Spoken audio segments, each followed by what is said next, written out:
Hello friends, welcome to insight maths. दोस्तों, आज की इस वीडियो से हम शुरू करेंगे सीटेट जुलाई 2024 की प्रिपरेशन। और यहाँ पर मैं आपके साथ डिस्कस करूँगा मैथ और साइंस को। मैथ्स के जितने भी इंपॉर्टेंट टॉपिक्स होंगे या फिर जो भी चैप्टर्स होंगे उन सब की यहाँ पर आपको धीरे धीरे वीडियोज़ आज से मिलना शुरू हो जाएंगे। और आज की इस वीडियो में लेकर के आया हूँ लाइंस एंड एंगल्स को, जो कि ज्योमेट्री का एक बहुत इंपॉर्टेंट टॉपिक है, या फिर ऐसे कह लें कि ज्योमेट्री में जो एकदम बेसिक चीज़ है वो यही है। तो हम लोग हर एक चीज़ बेसिक से लेकर एडवांस तक जाएंगे और सारी प्रिपरेशन अच्छी करेंगे। तो चलिए आज की वीडियो को शुरू करते हैं। दोस्तों, सबसे पहले हम लोग को समझना है कि ये लाइन होती क्या है। देखिए, ये जो लाइन है ये एक वन डायमेंशनल फिगर है। वन डायमेंशनल फिगर का मतलब क्या है कि अगर हम लोग इसको ड्रॉ करें, जैसे कि मैंने यहाँ पर एक लाइन ड्रॉ कर दी, ठीक है। अब इस लाइन को अगर आप देखें तो आप इसकी लेंथ को तो कैलकुलेट कर सकते हैं, ठीक है। जो भी इसकी लेंथ होगी वो आप कैलकुलेट कर सकते हैं। लेकिन अगर मैं आपसे बोलूं कि आप इसकी थिकनेस का पता लगाइए, ठीक है, तो इसकी थिकनेस को पता करना लगभग क्या होगा, नामुमकिन होगा, क्योंकि ये जितनी भी लाइंस होती हैं वो बहुत बहुत बहुत पतली होती हैं, ठीक है। इसीलिए हम लोग कहते हैं कि ये जो लाइन है ये क्या है, एक वन डायमेंशनल फिगर है, ठीक है। अगर आप ग्राफ देखेंगे तो ग्राफ में एक डायरेक्शन हमारे पास होती है एक्स एक्सिस और एक होती है वाई एक्सिस, ठीक है। तो अगर लाइन हम ड्रॉ करेंगे तो लाइन को अगर हमने ऐसे हॉरिजॉन्टली ड्रॉ किया है तो उसकी जो थिकनेस यानी कि जो वाई डायरेक्शन में उसकी वैल्यू होगी वो लगभग जीरो के बराबर होती है। एग्जैक्टली भी नहीं कह सकते, लेकिन बहुत बहुत बहुत बहुत बहुत पतली होती है। इसलिए हमने बोला कि ये लाइन जो है वो क्या है, वन डायमेंशनल है। दूसरी जो इंपॉर्टेंट बात है वो ये कि इस लाइन का ना ही कोई स्टार्टिंग पॉइंट हमको पता है और ना ही कोई एंडिंग पॉइंट पता है। तो अगर सिंपली कोई लाइन पूछेगा तो लाइन क्या बोलेंगे, एक वन डायमेंशनल फिगर है जिसका ना ही हमको स्टार्टिंग पॉइंट पता है और ना ही एंडिंग पॉइंट पता है। अब उसके बाद अगर हम लोग बात करते हैं तो हमारे पास है रे। रे है क्या, इसी लाइन का ही मतलब लाइन से ही निकला हुआ एक चीज़ है। देखिए, हमने कहा कि मेरे पास यहाँ से लेके यहाँ तक एक लाइन थी, ठीक है। अब हमने कर क्या दिया है, इस लाइन को इस पॉइंट से ए से हमने इसको कट कर दिया। जैसे ही हम इस लाइन को यहाँ से कट करके सब देखिए, मैंने यहाँ पर बना दिया दोबारा से, ये देखिए मैंने इसी पार्ट को यहाँ पर दोबारा से बना दिया। अब हम लोग इसको देखेंगे तो ये है लाइन ही, लाइन का एक थोड़ा सा पार्ट ही, बस इसमें चेंज क्या है कि हमको अब इसका स्टार्टिंग का पॉइंट पता है जो कि है ए। स्टार्टिंग का पॉइंट पता है लेकिन इसका जो एंडिंग का पॉइंट है हमको वो नहीं पता, ठीक है। तो ऐसी मतलब ऐसी लाइन जिनका हमको स्टार्टिंग का पॉइंट पता रहता है लेकिन एंडिंग पॉइंट नहीं पता होता है, उन्हें हम लोग क्या कहते हैं, रे कहते हैं। अब इसके बाद जो तीसरी हमारी बेसिक चीज़ है वो है लाइन सेगमेंट। सेगमेंट का मतलब आप लोगों को वैसे ही पता होगा कि किसी भी चीज़ का कोई पार्ट होता है या फिर टुकड़ा होता है तो हम उसे सेगमेंट बोलते हैं। तो अगर हम किसी बात करते हैं लाइन सेगमेंट की तो हम मतलब किसकी बात कर रहे हैं, किसी लाइन के टुकड़े की। देखिए, सपोज करिए ये लाइन थी, हमने उसमें से ये छोटा सा एक पार्ट निकाल लिया है यहाँ पर, जिसको हमने नाम दिया है ए बी। तो ये ए बी हमारा क्या हो जाएगा, एक लाइन सेगमेंट हो जाएगा। मैं यहाँ पे अलग से ड्रॉ कर देता हूँ, ये लाइन सेगमेंट हमारा क्या हो गया, ए बी हो गया। अब इन्हीं से लाइन सेगमेंट और रेस मिला करके ही कुछ धीमे धीमे अलग अलग चीज़ें होती हैं, ठीक है। लेकिन हम लोग यहाँ पर अभी बात करेंगे सबसे पहले किसके बारे में, एंगल्स के बारे में। देखिए, एंगल्स हैं क्या, देखिए एक पॉइंट हमने सपोज कर लीजिए यहाँ पर स्पेस में हमने एक पॉइंट यहाँ मान लिया। अगर इस पॉइंट से एक रे इस डायरेक्शन में गई, ठीक है, हमने यहाँ पर एक रे बना दी इस तरफ और इस तरफ हमने बना दी है एक दूसरी रे, ठीक है। ये दोनों रेस क्या है, एक ही पॉइंट से ओरिजिनेट हो रही हैं, लेकिन ये एंड कहाँ पर होंगी हमको नहीं पता, ठीक है। तो हमने कहा कि जब इन दोनों का स्टार्टिंग पॉइंट एक ही है लेकिन दोनों अलग अलग डायरेक्शन में जा रही हैं तो इनके बीच का ये जो स्पेस आप देख रहे हैं, ठीक है, इसी को हम लोग क्या बोलते हैं, एंगल कहते हैं। इस एंगल को हम लोग मेजर करते हैं किसमें, डिग्री में। और इसको डिनोट करने के लिए हम लोग बहुत सारे सिंबल्स का यूज़ करते हैं, जैसे कि कोई कभी कभी थीटा यूज़ करते हैं, कभी फाई यूज़ करते हैं, कभी एक्स यूज़ करते हैं, कभी वाई यूज़ करते हैं, कभी अल्फ़ा, बीटा, गामा, बहुत सारे सिंबल्स का यूज़ करते हैं इसको डिनोट करने के लिए। लेकिन मोस्टली जो हम लोग यूज़ करते हैं वो है ये थीटा। थोड़ा सा इसको ऐसे बनाते हैं, कुछ ऐसे। तो चलिए, अब हम लोग ने एंगल समझ लिया, लाइन सेगमेंट सब समझ लिया है। अब हम लोग चलते हैं टाइप्स ऑफ एंगल से। अभी तक जो भी था वो सब धीमे धीमे हल्का रिवीजन था, लेकिन अब हमारे मेन टॉपिक शुरू होने वाले हैं। तो अब हम लोग बात करेंगे टाइप्स ऑफ एंगल्स पे। देखिए, जब हम लोग टाइप्स ऑफ एंगल की बात करेंगे तो यहाँ पर सबसे पहले हमारे पास है राइट एंगल। देखिए, राइट एंगल सबसे पहले मैं क्यों पढ़ा रहा हूँ, क्योंकि इसी से ही कनेक्ट करके आप आगे के दो पढ़ने वाले हैं। देखिए, राइट एंगल क्या होता है, जब एक रे देखिए यहाँ पर इस डायरेक्शन में है और दूसरी रे हमारी इस डायरेक्शन में है। दोनों के बीच में जब कितने डिग्री का एंगल बनता हो, 90 डिग्रीज का एंगल बनता हो, तब हम लोग कहते हैं कि जो एंगल बन रहा है वो है राइट एंगल। ठीक है, यानी जब कभी भी एक रे और दूसरी रे दोनों के बीच में थीटा की वैल्यू कितनी होती है, 90 डिग्रीज होती है, तो हम लोग उसे बोलते हैं कि ये राइट एंगल बन रहा है। ठीक, उसके बाद हमारा जो सेकंड नंबर का है, जो कि मैंने कहा था कि इसी से करेक्ट करके आपको बताऊंगा, तो ये देखिए सेकंड है हमारा एक्यूट एंगल।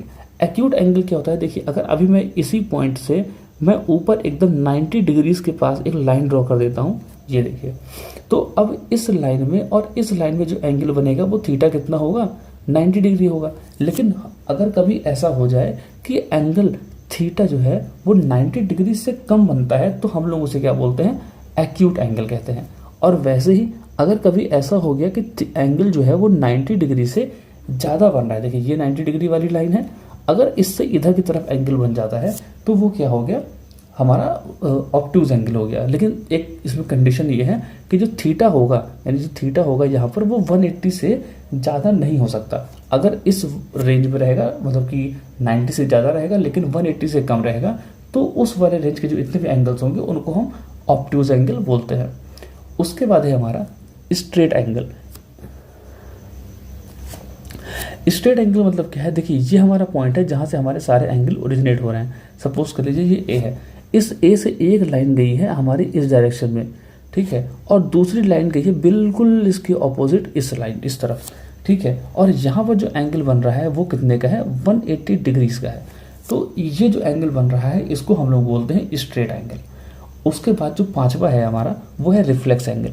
रिफ्लेक्स एंगल हम उसको बोलते हैं जब कभी भी एंगल हमारा 180 से ग्रेटर देन हो जाए।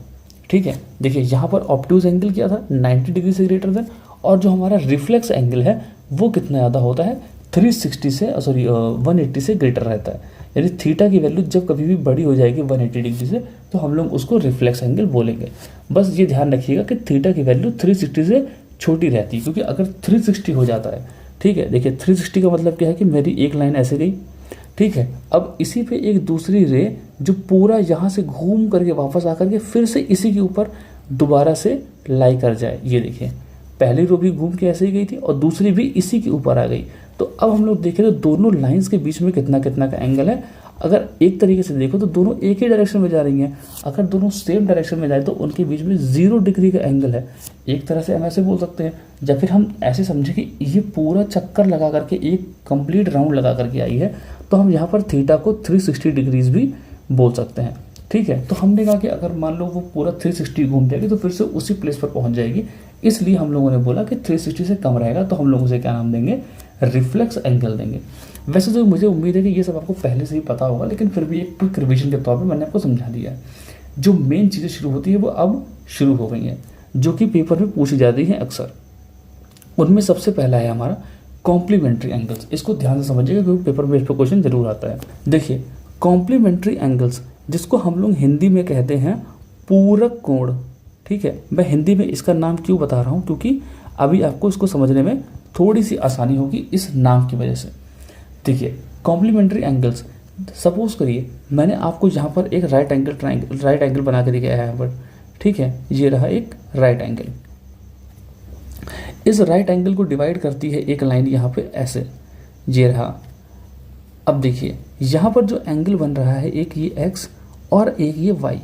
ठीक है, तो कॉम्प्लीमेंट्री एंगल्स क्या होते हैं, ऐसे एंगल या फिर ऐसे दो एंगल जब उनको ऐड किया जाए और उन दोनों का सम कितना हो जाए, 180 डिग्री, तो उस समय पर हम उसे क्या कहते हैं, कॉम्प्लीमेंट्री एंगल कहते हैं। यानी जब हम दो एडजेसेंट एंगल्स को ऐड करते हैं या फिर दो एंगल्स को ऐड करते हैं, उनका सम अगर 90 डिग्री आ रहा है तो हम लोग उन्हें कॉम्प्लीमेंट्री एंगल्स कहते हैं। ठीक है, सिंपल सी बात है कि दो एंगल को ऐड कर देंगे, दोनों का सम अगर 190 आ रहा है तो उसे हम लोग क्या बोलेंगे, कॉम्प्लीमेंट्री एंगल बोलेंगे। लेकिन इसमें समझने वाली बात है कि कौन किसका कॉम्प्लीमेंट्री एंगल होता है। ठीक है, देखिए अगर मैं आपसे पूछूं कि ये जो यहाँ पे एक्स लिखा है, इस एक्स का कॉम्प्लीमेंट्री एंगल क्या होगा, यानी कि एक्स का पूरा कोण कौन सा होगा। पूरा कोण का मतलब क्या है कि ऐसा एंगल जो उसको कंप्लीट कर दे, एक तरीके से देखा जाए तो। क्योंकि देखिए मैंने आपसे बोला था कि दो एंगल्स को ऐड करने पर कितना आना चाहिए, 90 डिग्री आना चाहिए ना।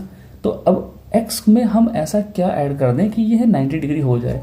तो ये जो एंगल या फिर जो वैल्यू आप यहाँ पर पुट करेंगे वही क्या होगा, इस एक्स का कॉम्प्लीमेंट्री एंगल जो उसको कंप्लीट कर रहा होगा। ठीक है, तो मैंने बोला अगर एक्स का कॉम्प्लीमेंट्री एंगल चाहिए तो हमको सोचना पड़ेगा वो वैल्यू जो कि यहाँ पर रखें, ऐड करें तो हमारा सब कितना हो जाए, 90 डिग्री हो जाए। अब मैं एक नंबर लेके समझाता हूँ, आपको समझ में आएगा। सपोज करिए मैंने बोला एक्स की वैल्यू है 30 डिग्री। ठीक है, तो अगर आप यहाँ पर 30 लिखेंगे, यहाँ पर 30 लिखा मैंने, अब इस 30 में मैं क्या ऐड कर दूँ कि हमारा सम कितना हो जाए, 90 डिग्री। तो अब आप बोलेंगे कि यहाँ पर अगर हम लोग 60 डिग्री रख देते हैं, ठीक है, अगर यहाँ पर 60 डिग्री रखेंगे तो 90 हो जाएगा। इसका मतलब है कि इस 60 में, सॉरी इस 30 में जब हम लोग 60 डिग्रीज को ऐड करेंगे तब जा करके ये कंप्लीट हो जाएगा और हमारा आंसर आएगा 90 डिग्री। इसका मतलब क्या हुआ कि 60 जो है, ठीक है, 60 degree is complementary angle of 30 degree. ठीक है, ये बात समझ में आई आपको कि कौन किसका कॉम्प्लीमेंट्री है। और इस तरह ही जैसे हमारा जो 60 डिग्री है वो 30 का कॉम्प्लीमेंट्री एंगल है, उसी तरह 30 भी हमारा क्या होगा, उस 60 का कॉम्प्लीमेंट्री एंगल होगा। इसको बहुत ही अच्छे से ध्यान कर लीजिएगा क्योंकि इस तरह की चीज़ें पूछी जाएंगी एग्जाम में, ये पक्का क्वेश्चन आएगा, मैं अभी करवाऊंगा 20 पे क्वेश्चन। अब जैसे हमने बात करी कॉम्प्लीमेंट्री एंगल के बारे में, उसी तरह का एक हमारा और एंगल होता है जिसको हम लोग कहते हैं सप्लीमेंट्री एंगल। ठीक है, ये सप्लीमेंट्री एंगल्स क्या होते हैं, बिल्कुल same to same complementary angle जैसा ही है। देखिए, जब कभी ऐसा हो कि दो एंगल्स को ऐड करने पर, ठीक है, जब कभी भी ऐसा हो कि हम दो एंगल्स को ऐड करें और दोनों का सम कितना हो, 180 डिग्री हो, तो उन्हें हम लोग कहते हैं सप्लीमेंट्री एंगल्स। ठीक है, देखिए मैंने कहा कि अगर हम दो एंगल्स को ऐड करेंगे, दोनों को ऐड करने पर 180 डिग्री आता है, तो वो क्या होंगे, सप्लीमेंट्री एंगल होंगे। ठीक है, इनको हम लोग कहते हैं समपूरक कोण। ठीक है, अब देखिए मैंने बोला कि एक एंगल, सपोज कर लीजिए कि एक्स की जो वैल्यू है वो है 100 डिग्रीज, और मैंने आपसे बोला है find the supplementary angle of x. ठीक है, मैंने बोला find the supplementary angle of x. अब हमको एक्स का सप्लीमेंट्री एंगल निकालना है।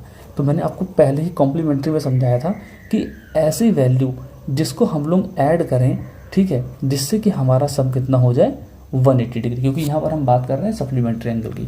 तो एक्स में ऐसा कौन सा हम वैल्यू मतलब पुट कर, एक्स के साथ हम ऐसे कौन सी वैल्यू को ऐड कर दें जिससे कि हमारा आंसर हो जाए 180 डिग्री। अब देखिए एक्स की यहाँ पर वैल्यू है कितनी, 100 डिग्री, तो 100 में क्या ऐड कर दूँ कि 180 आ जाए। तो आप सभी बताएंगे बहुत ईजी आंसर है, 80 ऐड कर दें तो वो क्या हो जाएगा, 180 हो जाएगा। इसका मतलब है 100 का सप्लीमेंट्री एंगल कौन हो गया, 80 हो गया। और उस तरह ही 80 का सप्लीमेंट्री एंगल कौन है, 100 डिग्री। तो आई होप कि कॉम्प्लीमेंट्री और सप्लीमेंट्री एंगल आपको समझ में आ गया होगा। चलिए इस पे एक क्वेश्चन कर लेते हैं, और ये क्वेश्चन जो है सीटेट के प्रीवियस ईयर से ही लिया गया है, तो आपको पता चल जाएगा कि जो भी मैंने पढ़ाया है वो ऑथेंटिक है या भी नहीं। देखिए यहाँ पर क्वेश्चन है the ratio of supplementary and complementary angles of an angle is 3:1। ठीक है, यानी कि जो सप्लीमेंट्री और कॉम्प्लीमेंट्री एंगल है ऑफ एन एंगल वो कितना है, 3:1। What is the supplementary angle of the given angle. इसका मतलब क्या है कि हमारे पास एक एंगल है, उसका सप्लीमेंट्री और उसका कॉम्प्लीमेंट्री दोनों का रेशियो कितना आ रहा है, 3:1 का आ रहा है। ठीक, अब हमको जो सप्लीमेंट्री एंगल होगा उसकी वैल्यू बतानी है। तो देखिए लेट हम लोग कर लेते हैं कि जो हमारा एंगल होगा, ठीक है, अब हमको एंगल की वैल्यू दे नहीं रखी है, तो हमने क्या मान लिया कि जो हमारा एंगल है वो कितना है, एक्स है। अब इस एक्स का जो सप्लीमेंट्री होगा और इस एंगल एक्स का जो कॉम्प्लीमेंट्री होगा, उन दोनों का रेशियो 3:1 है। तो हमने कहा कि चलो पहले इस एक्स का कॉम्प्लीमेंट्री एंगल निकालते हैं। ठीक है, तो मैंने बोला कि अगर हमको एक्स का कॉम्प्लीमेंट्री एंगल चाहिए तो हमें एक्स में कुछ ऐसी वैल्यू ऐड करनी पड़ेगी जिससे कि हमारा सम कितना हो जाए, 90 डिग्री।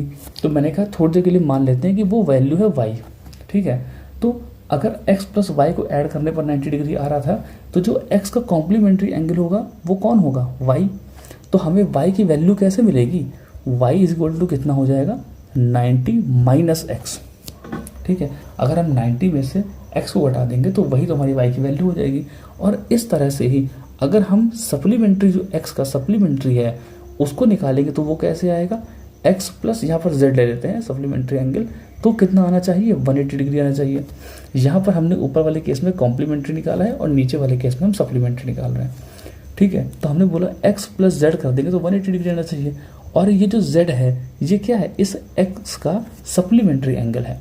तो हमने बोला अगर z की वैल्यू निकालना हो तो हम कैसे निकालेंगे, 180 माइनस x कर देंगे। इसका मतलब क्या है कि ये जो 90 माइनस एक्स है ये x का कॉम्प्लीमेंट्री एंगल हो गया, और ये जो 180 माइनस एक्स है ये x का सप्लीमेंट्री एंगल हो गया। हमने सप्लीमेंट्री और कॉम्प्लीमेंट्री एंगल दोनों निकाल लिए। अब बात आती है कि इनका रेशियो कितना दे रखा है, 3:1 का। इसका मतलब है कि अब हमको इनका रेशियो भी निकालना पड़ेगा। देखिए सप्लीमेंट्री और कॉम्प्लीमेंट्री एंगल का रेशियो कितना है, 3:1। हम उसको कुछ इस तरह से लिख सकते हैं, सप्लीमेंट्री एंगल की वैल्यू कितनी है, 180 माइनस एक्स, हमने यहाँ पर 180 माइनस एक्स पुट कर दिया। कॉम्प्लीमेंट्री एंगल की वैल्यू कितनी है, 90 माइनस एक्स, हमने उसकी वैल्यू पुट कर दी, और यहाँ पर रेशियो कितना है, 3:1 का। अब हम यहाँ पर क्या करेंगे, क्रॉस मल्टीप्लाई करेंगे तो ये कितना हो जाएगा, देखिए 180 minus x is equal to 270 minus 3x। ठीक है, ये हमारा सॉल्व करने पर आ गया। अब इसको हम लोग इसको इधर लेके जाएंगे और इसको इधर लेकर के जाएंगे। तो यहाँ पर 3x में से 2 ये हमारा प्लस में है और ये इधर माइनस में है। ठीक है, तो हम जब इसको सॉल्व करेंगे तो ये हमारा आएगा 2x is equal to 90 degree, और यहाँ से x की वैल्यू कितनी हो जाएगी, 45 डिग्री। यानी जिस जो हमारा क्वेश्चन में एंगल दिया हुआ था कि जिसका हमको सप्लीमेंट्री और कॉम्प्लीमेंट्री निकालना था, वो एंगल कितना है, 45 डिग्री। अब हमसे पूछा क्या है, what is the supplementary of an angle, तो मतलब इस x का सप्लीमेंट्री निकालना है। अब मैंने आपको पहले समझा दिया था कि x प्लस जेड कितना आना चाहिए, 180 आना चाहिए। x की वैल्यू कितनी हो गई, 45, और z की वैल्यू कितनी है हमको पता नहीं, वही फाइंड करनी है। तो z इज इक्वल टू कितना हो जाएगा, 180 माइनस 45, यानी कि जो हमारा आंसर होगा वो कितना हो जाएगा, 135 डिग्री।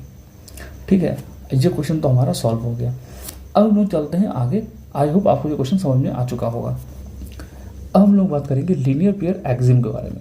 देखिए मान लीजिए कि यहाँ पर मैंने एक लाइन ड्रॉ करी है, ठीक। अब इस पर क्या होता है कि एक लाइन ऐसे आकर के इंसिडेंट कर जाती है, ठीक। ये पॉइंट है हमारा ए, ठीक है।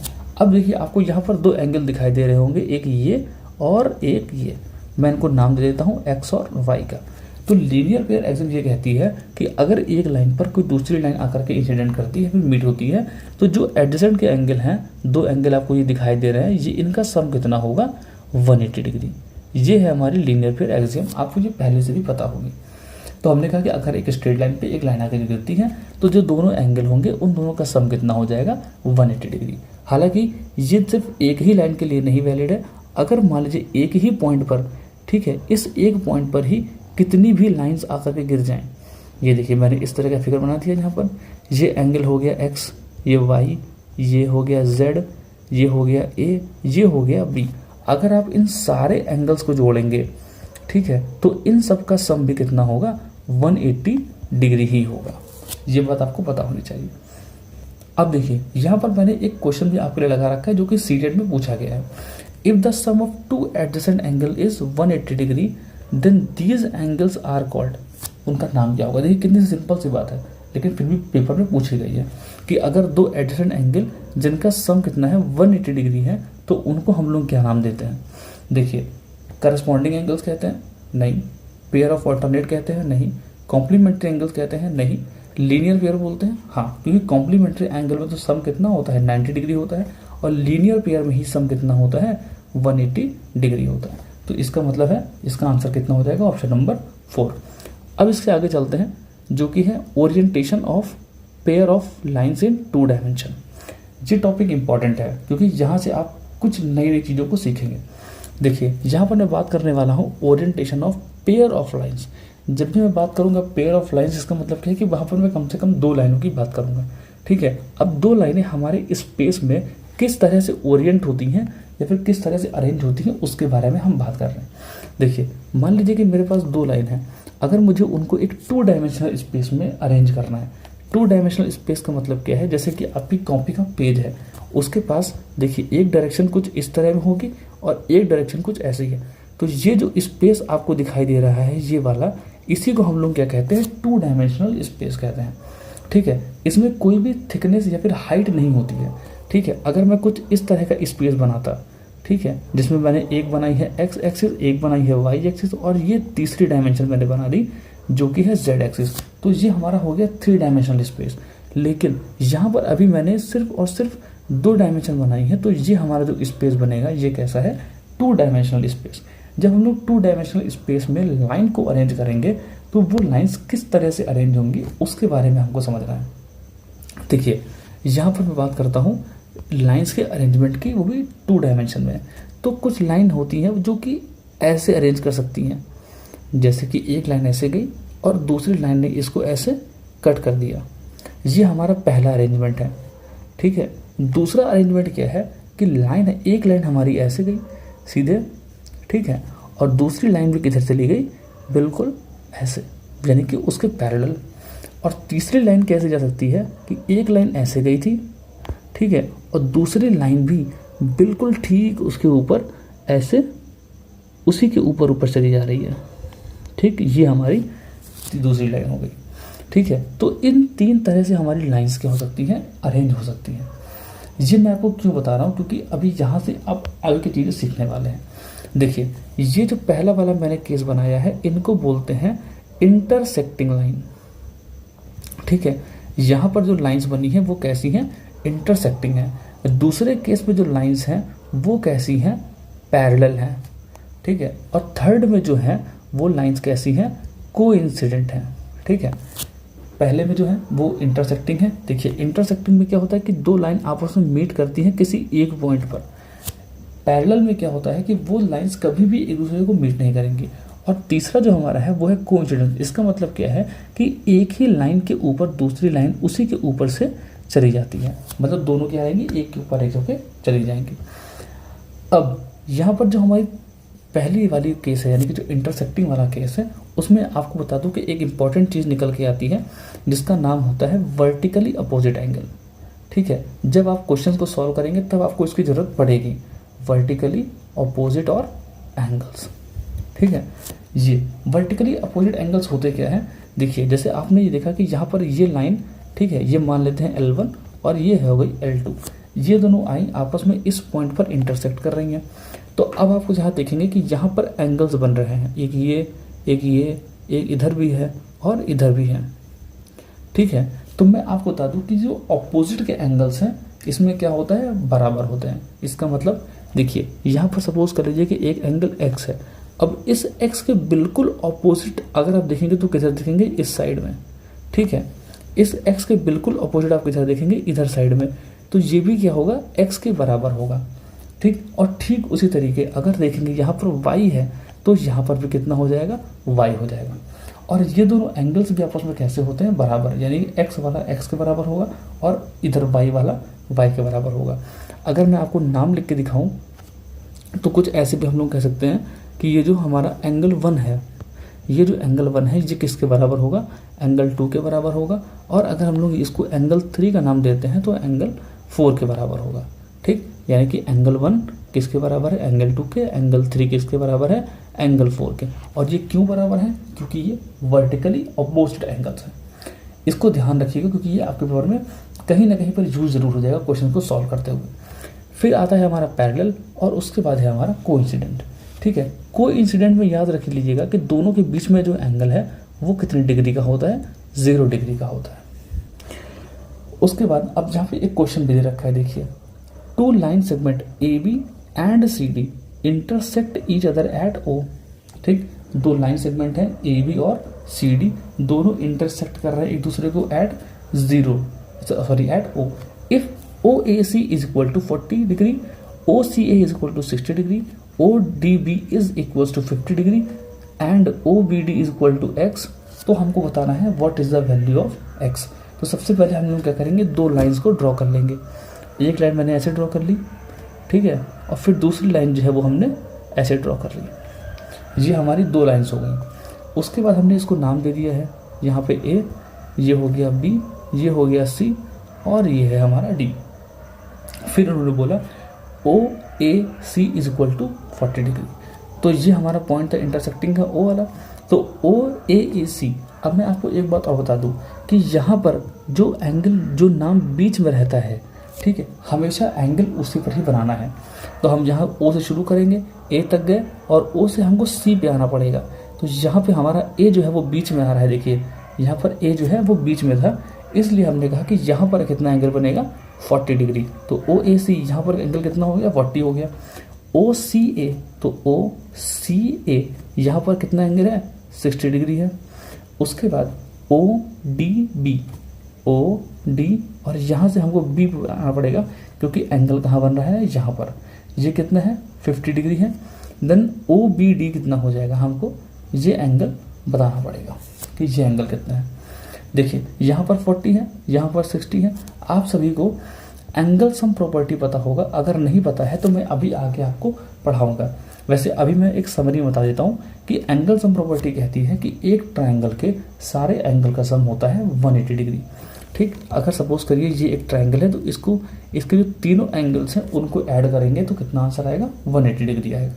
तो मैंने कहा कि इस ओ सी ए वाले ट्रायंगल में देखेंगे तो एक एंगल कितने का है 40 डिग्री का है, ये रहा हमारा 40 डिग्री का एंगल। ठीक है, दूसरा एंगल जो हमारा है वो कितना है 60 डिग्री का एंगल है।